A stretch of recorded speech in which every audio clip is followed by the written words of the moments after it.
ओम शांति। ओम शांति। ओम शांति। ओम शांति। ओम शांति। ओम शांति। आज 30 मई 2025 प्रातः मुरली बाप दादा मधुबन। आज मीठी मधुर मुरली में बाबा ने बताया कि तुम कितने भाग्यशाली हो कि स्वयं भगवान तुम्हें मनुष्य से देवता बनने की पढ़ाई पढ़ा रहे हैं। तो कितना खुशी और कितना नशा तुम बच्चों में होना चाहिए। बाबा कहते हैं कि बाप भी बच्चों को सलाम करते हैं क्योंकि तुम्हें मालिक बनाते हैं। विश्व का भी मालिक तो ब्रह्मांड का भी मालिक बनाते हैं। तो तुम बच्चे बाप से भी ऊंचे ठहरे। साथ ही बाबा ने कहा कि यह पुरुषोत्तम संगम युग है। यह युग कमाई का युग है, कमाई का समय है। तो हमें क्या करना है? कमाई करनी है। तो सुनते हैं आज के डायरेक्ट ईश्वरीय महावाक्य। ओम शांति। बाबा कहते, मीठे बच्चे तुम अभी शांति धाम सुख धाम में जाने के लिए ईश्वरीय धाम में बैठे हो। तुम अभी शांति धाम और सुख धाम में जाने के लिए ईश्वरीय धाम में बैठे हो। यह सत्य का संग है जहाँ तुम पुरुषोत्तम बन रहे हो। आज की मुरली से प्रश्न है, तुम बच्चे बाप से भी ऊंच हो, नीच नहीं। कैसे? तुम बच्चे बाप से भी ऊंच हो, नीच नहीं। कैसे? बाबा कहते कि बच्चे मैं विश्व का मालिक नहीं बनता, तुम्हें विश्व का मालिक बनाता हूँ, तो ब्रह्मांड का भी मालिक बनाता हूँ। मैं ऊंचते ऊंच बाप तुम बच्चों को नमस्ते करता हूँ, इसलिए तुम मेरे से भी ऊंच हो। मैं तुम मालिकों को सलाम करता हूँ, तुम फिर ऐसा बनाने वाले को बाप को सलाम करते हो। ओम शांति माना मैं शांत स्वरूप आत्मा हूँ, शांति मेरा स्वधर्म है। बाबा कहते मीठे बच्चे अब घर वापस जाना है। ओम शांति। मीठे मीठे रूहानी बच्चों को नमस्ते। रिस्पॉन्ड भी नहीं करते हो। अरे बाबा नमस्ते कर रहे हैं तो करो नमस्ते। बाबा नमस्ते। क्योंकि बच्चे जानते हैं कि बाबा हमको ब्रह्मांड का मालिक भी बनाते हैं और विश्व का मालिक भी बनाते हैं। बाप तो सिर्फ ब्रह्मांड का मालिक बनते हैं, विश्व का मालिक नहीं बनते। बच्चों को ब्रह्मांड और विश्व दोनों का मालिक बनाते हैं। तो बताओ बड़ा कौन ठहरा? बच्चे ठहरे। बच्चे ठहरे ना, इसलिए बच्चे फिर नमस्ते करते हैं। बाबा आप ही हमको ब्रह्मांड और विश्व का मालिक बनाते हो, इसलिए आपको नमस्ते। मुसलमान लोग भी वालेकुम सलाम, मालेकुम सलाम, सलाम मालेकुम कहते हैं। कहते हैं ना मालिक को सलाम। मुसलमान लोग भी मालिकम सलाम, सलाम मालिकम कहते हैं ना। तुम बच्चों को यह खुशी है जिनको निश्चय है। खुशी किन्हें है? जिनको निश्चय है। निश्चय बगैर तो यहाँ कोई आ भी न सके। यहाँ जो आते हैं वह जानते हैं कि हम कोई मनुष्य गुरु के पास नहीं जाते, मनुष्य बाप के पास, टीचर के पास, वह मनुष्य गुरु के पास नहीं जाते। यहाँ तो कोई मनुष्य रूप में तो है नहीं, यहाँ तो निराकार परमात्मा ही बाप भी है, टीचर भी है और गुरु भी है। तो बाबा कहते कि तुम आते हो रूहानी बाप, रूहानी टीचर और रूहानी सतगुरु के पास। वह मनुष्य तो अनेक है, यह एक ही है। यह परिचय तो कोई को भी था नहीं, माने भगवान का परिचय था, परंतु यह यथार्थ परिचय नहीं था। भक्ति मार्ग के शास्त्रों में भी रचता और रचना को कोई भी नहीं जानते। नेति नेति कह दिया ना उन्होंने। न जानने के कारण उनको ऑर्फन कहा जाता है। जो अच्छे पढ़े लिखे होते हैं समझ सकते हैं हम सभी आत्माओं का बाप एक ही निराकार है। वह आकर के बाप, टीचर, सतगुरु भी बनते हैं। गीता में भी श्री कृष्ण का नाम बाला है। गीता है सर्वशास्त्रमयी शिरोमणि, सबसे उत्तम ते उत्तम। गीता को ही माई बाप कहा जाता है, और जो भी शास्त्र हैं उनको माता पिता नहीं कहेंगे। श्रीमद् भगवत गीता माता गाई जाती है। भगवान के मुख कमल से निकली हुई गीता का ज्ञान। ऊंचते ऊंच बाप है तो जरूर ऊंचते ऊंच ही गाई हुई गीता हो गई क्रिएटर। बाकी सब शास्त्र हैं उनके पत्ते क्रिएशन। रचना से कभी वर्षा मिल ना सके, अगर मिलेगा भी तो अल्पकाल के लिए। दूसरे इतने ढेर शास्त्र हैं जिनके पढ़ने से अल्पकाल का सुख मिलता है, एक जन्म के लिए। जो मनुष्य ही मनुष्यों को पढ़ाते हैं। हर प्रकार की जो भी पढ़ाइयाँ हैं वह अल्पकाल के लिए मनुष्यों को पढ़ाते हैं। अल्पकाल का सुख मिला और फिर दूसरे जन्म में दूसरी पढ़ाई पढ़ने पड़े। यहाँ तो एक ही निराकार बाप है जो 21 जन्मों के लिए वर्षा देते हैं। कोई मनुष्य तो दे ना सके, वह तो बर्थ नॉट ए पेनी बना देते हैं, बाप बनाते हैं पाउंड। अभी बाप बैठ बच्चों को समझाते हैं, तुम सब ईश्वर के बच्चे हो ना।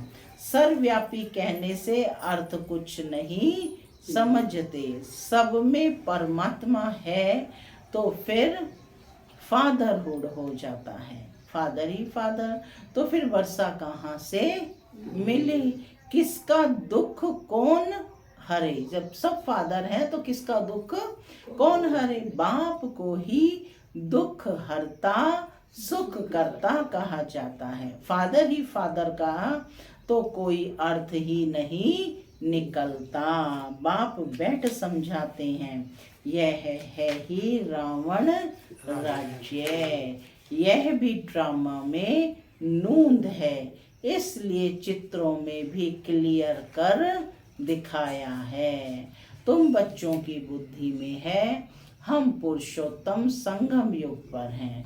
बाप पुरुषोत्तम बनाने आए हुए हैं। जैसे बैरिस्ट्री, डॉक्टरी आदि पढ़ते हैं, जिससे मर्तबा पाते हैं। समझते हैं हम इस पढ़ाई से फलाना बनूंगा। यहाँ तुम सत्य के संग में बैठे हो। किसके संग में बैठे हो? सत्य के संग। सत्य बाप के संग में। बाप को सत्य भी कहते हैं ना, ट्रुथ के संग में बैठे हो। यहाँ तो तुम सत्य के संग में बैठे हो, जिससे तुम सुख धाम में जाते हो। सत्य धाम भी दो हैं। क्या कहा बाबा ने? सत्य धाम भी दो हैं, एक सुख धाम और दूसरा शांति धाम। यह है ईश्वर का धाम। बाप रचता है ना, जो बाप द्वारा समझकर होशियार होते जाते हैं, उनका कर्तव्य है सर्विस करना। बाप कहेंगे तुम अभी समझकर होशियार हुए हो तो शिव के मंदिर में जाकर समझाओ। हर गांव में हर जगह शिव मंदिर तो मिलेगा ना। तो बाबा कहते शिव के मंदिर में जाकर समझाओ, उन्हें बोलो इस पर फल फूल मक्खन घी अक के फूल गुलाब के फूल वैरायटी क्यों चढ़ाते हो। कृष्ण के मंदिर में अक के फूल नहीं चढ़ाते, वहां बहुत अच्छे खुशबूदार फूल ले जाते हैं। शिव के आगे अक के फूल तो गुलाब के फूल भी चढ़ाते हैं, अर्थ तो कोई जानता नहीं। इस समय तुम बच्चों को बाप पढ़ाते हैं, कोई मनुष्य नहीं पढ़ाते, और सारी दुनिया में मनुष्यों को मनुष्य पढ़ाते हैं। तुमको भगवान पढ़ाते हैं, कोई मनुष्य को भगवान कदाचित कहा नहीं जाता। लक्ष्मी नारायण को भी भगवान नहीं, उनको देवी देवता कहा जाता है। ब्रह्मा विष्णु शंकर को भी देवता कहेंगे। भगवान एक बाप ही है, वह सभी आत्माओं का बाप है। सभी कहते भी हैं कि हे परम पिता परमात्मा, उनका सच्चा सच्चा नाम शिव है, और तुम बच्चे हो सालिग्राम। पंडित लोग जब रुद्र यज्ञ रचते हैं तो शिव का बहुत बड़ा लिंग बनाते हैं और सालिग्राम छोटे छोटे बनाते हैं। सालिग्राम कहा जाता है आत्मा को और शिव कहा जाता है परमात्मा को। वह सभी का बाप है। हम सब हैं भाई भाई, कहते भी हैं ब्रदरहुड। बाप के बच्चे हम भाई भाई हैं। फिर भाई बहन कैसे हुए। प्रजापिता ब्रह्मा के मुख से प्रजा रची जाती है, वह है ब्राह्मणों और ब्राह्मणियां। हम प्रजापिता ब्रह्मा की संतान हैं, इसलिए बीके कहलाते हैं, माने ब्रह्मा कुमार ब्रह्मा कुमारियां कहलाते हैं। अच्छा, ब्रह्मा को किसने पैदा किया। ब्रह्मा को किसने पैदा किया।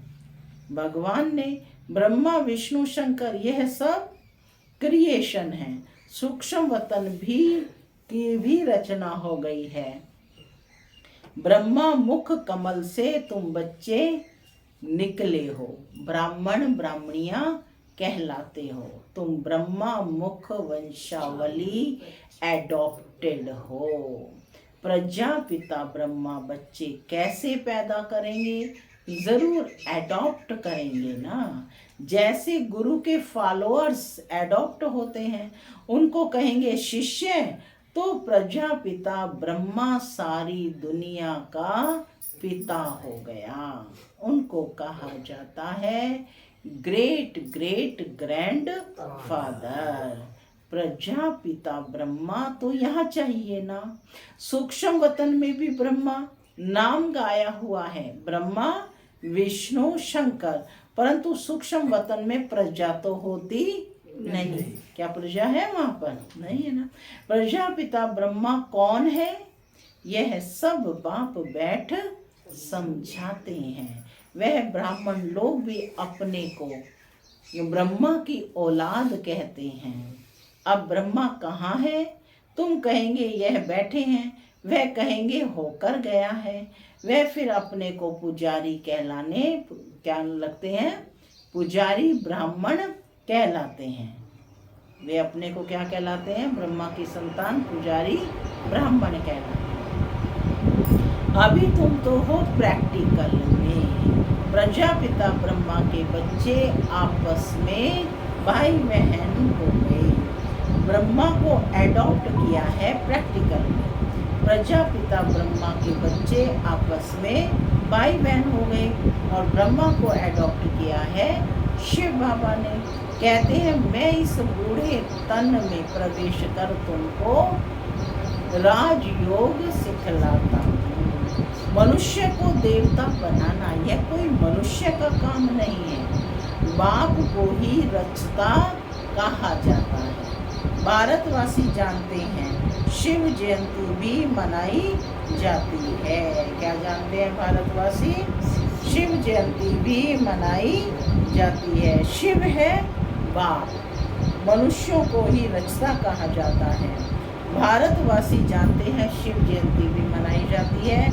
शिव है बाप। मनुष्यों को भी यह पता नहीं है कि देवी देवताओं को यह राज्य किसने दिया। स्वर्ग का रचयिता है ही परम पिता परमात्मा, जिसको पतित पावन कहा जाता है। आत्मा असुर पवित्र होती है, फिर सतो रजो तमो में आती है। इस समय कलयुग में सब हैं तमो प्रधान और सतयुग में सब हैं सतो प्रधान। आज से 5000 वर्ष पहले इन लक्ष्मी नारायण का राज्य था। 2500 वर्ष देवताओं की डिनाइस्टी चली, उनके बच्चों ने भी राज्य किया। Lakshmi Narayan the first, the second, the third, fourth ऐसे चला आता है। मनुष्य को इन बातों का कुछ भी पता नहीं है। इस समय है सब तमो प्रधान पतित, यहाँ एक भी मनुष्य पावन हो नहीं सकता। सभी पुकारते हैं कि हे पतित पावन आओ, तो पतित दुनिया हुई ना, इनको ही कलयुग नरक कहा जाता है। नई दुनिया को स्वर्ग, पावन दुनिया कहा जाता है। फिर पतित कैसे बने ये कोई भी नहीं जानते। भारत में एक भी मनुष्य नहीं जो 84 जन्मों को जानता हो। मनुष्य मैक्सिमम 84 जन्म लेते हैं और मिनिमम एक जन्म। भारत को अविनाशी खंड माना जाता है क्योंकि यहाँ ही शिव का अवतरण होता है। भारत भूमि की क्या महिमा है? यह अविनाशी खंड है, इसका कभी विनाश नहीं होता है, इसका कभी विनाश नहीं होता है। क्यों नहीं होता है? क्योंकि यह है ही शिव के अवतरण की भूमि। भारत खंड कभी विनाश नहीं हो सकता, बाकी जो अनेक खंड है वे सब विनाश हो जाएंगे। इस समय आदि सनातन देवी देवता धर्म प्राय लोप हो गया है। कोई भी अपने को देवता नहीं कहलाते क्योंकि देवताएं सतो प्रधान पावन थे। अभी तो सभी पतित पुजारी बन गए हैं। यह भी बाप बैठ समझाते हैं। भगवान वाचे ना, भगवान सभी का बाप है। वह एक ही बार भारत में आते हैं। कब आते हैं? कब आते हैं? पुरुषोत्तम संगम युग पर। इस संगम युग को ही पुरुषोत्तम कहा जाता है। यह संगम युग है कलयुग से सतयुग, पतित से पावन बनने का। कलयुग में रहते हैं पतित मनुष्य और सतयुग में रहते हैं पावन देवता। इसलिए इनको पुरुषोत्तम संगम युग कहा जाता है। जबकि बाप आकर पतित से पावन तुम आए हो, मनुष्य से देवता पुरुषोत्तम बनने। मनुष्य तो यह भी नहीं जानते कि हम आत्माएं निर्वाण धाम में रहती हैं। वहाँ से आते हैं पार्ट बजाने। 22 नाटक की आयु 5000 वर्ष है। हम इस बेहद के नाटक में पार्ट बजाते हैं। इतने सब मनुष्य पार्टधारी हैं। यह ड्रामा का चक्र फिरता रहता है, कभी बंद होने का नहीं। पहले इस नाटक में सतयुग में पार्ट बजाने आते हैं देवी देवता, फिर त्रेता में क्षत्रिय। इस नाटक को भी जानना चाहिए ना। यह है ही कांटों का जंगल। सब मनुष्य दुखी हैं। कलयुग के बाद फिर सतयुग आता है। कलयुग में ढेर मनुष्य हैं। सतयुग में कितने होंगे? बहुत थोड़े। आदि सनातन सूर्यवंशी देवी देवताएं ही होंगे। यह पुरानी दुनिया बदलनी है। मनुष्य सृष्टि से फिर देवताओं की सृष्टि होगी। आदि सनातन देवी देवता धर्म था, परंतु अब मनुष्य अपने को देवता कहलाते नहीं। कहलाएगा कोई, क्योंकि वो गुण ही नहीं है। अब गुण नहीं है तो देवताएं कैसे कहते हैं? तो देवताएं भी मनुष्य है ना हमारी तरह, लेकिन वो कैसे हैं? दैवी गुणों वाले। अपने धर्म को ही भूल गए हैं। ये सिर्फ भारतवासी हैं जो अपने धर्म को भूल गए हैं। हिंदुस्तान में रहने के कारण हिंदू धर्म कह देते हैं। देवताएं तो पावन थे, यह है ही पतित, इसलिए अपने को देवता कह नहीं सकते। देवताओं की पूजा करते रहते हैं, अपने को पापी नीच कहते हैं। अब बाप समझाते हैं, तुम ही पूज्य थे, फिर तुम ही पुजारी पतित बने हो। हमसों का अर्थ भी समझाया है। वह कह देते हैं आत्मा सो परमात्मा। यह है झूठा अर्थ, झूठी काया झूठी माया। सतयुग में ऐसे नहीं कहेंगे। सचखंड की स्थापना बाप करते हैं, झूठ खंड फिर रावण बनाते हैं। यह भी बाप आकर समझाते हैं कि आत्मा क्या है, परमात्मा क्या है, यह भी कोई नहीं जानते। बाप कहते हैं तुम आत्मा बिंदी हो, तुम्हारे में 84 जन्मों का पाठ नोंधा हुआ है। हम आत्मा कैसी हैं यह कोई नहीं जानते।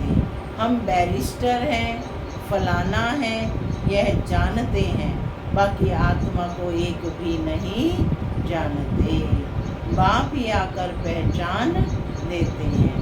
तुम्हारी आत्मा में 84 जन्मों का पाठ अविनाशी नोंधा हुआ है, जो कभी विनाश नहीं हो सकता। यही भारत गार्डन ऑफ फ्लावर था, सुख ही सुख था, अभी दुख ही दुख है। यह बाप नॉलेज देते हैं। तुम बच्चे बाप द्वारा अभी नई नई बातें सुनते हो। सबसे नई बात है तुम्हें मनुष्य से देवता बनना है। तुम जानते हो मनुष्य से देवता बनने की पढ़ाई कोई मनुष्य नहीं पढ़ाते हैं, भगवान पढ़ाते हैं। उस भगवान को सर्वव्यापी कहना यह है तो गाली देना है। अब बाप समझाते हैं कि हर 5000 वर्ष बाद आकर भारत को स्वर्ग बनाता हूँ, रावण नर्क बनाते हैं। ये बातें दुनिया में और कोई नहीं जानते हैं। बाप ही आकर तुमको मनुष्य से देवता बनाते हैं। गायन भी है, मूत पलीती कपड़ धोए, वहाँ विकार होता नहीं। वह है ही संपूर्ण निर्विकारी दुनिया। अभी है विशस वर्ल्ड, बुलाते भी हैं पतित पावन आओ। हमको रावण ने पतित बनाया है, परंतु जानते नहीं है कि रावण कब आया, क्या हुआ, रावण ने कितना कंगाल बना दिया है। भारत 5000 वर्ष पहले कितना साहूकार था, सोने हीरे जवाहरों के महल थे, कितना धन था। अभी क्या हालत है, जो सिवाय बाप के सिरताज कोई बना ना सके।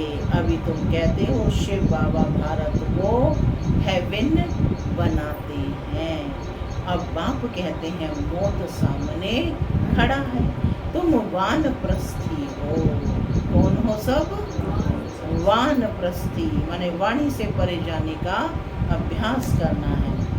अब जाना है वापस अपने घर, इसलिए अपने को आत्मा समझो मामेकम, याद करो तो पाप भस्म हो जाएंगे।